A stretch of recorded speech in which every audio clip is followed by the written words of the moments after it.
Guys, touchdown tayo sa Pilipinas. Kaka-land lang ng plane. Late nga lang kami nakalabas kasi nagkaroon ng technical difficulties. Hindi namin ginamit yung visual na daanan ng ating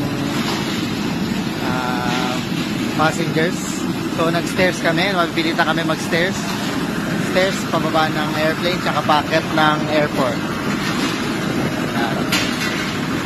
Ang dapat estimated time of arrival namin is 9:30 pero ngayon 11 o'clock na. Delayed kami ng 1.5 hour. Di ba? Ito ba estimated time? Ayun nga, o na-delayed nga tayo. Hindi tayo naka baba ng plane. May delayed nga. Di ba? Kasi 3 hours ang biyahe. Ang dapat is 6:30 plus eh. Okay guys, thank you for watching. Bye-bye.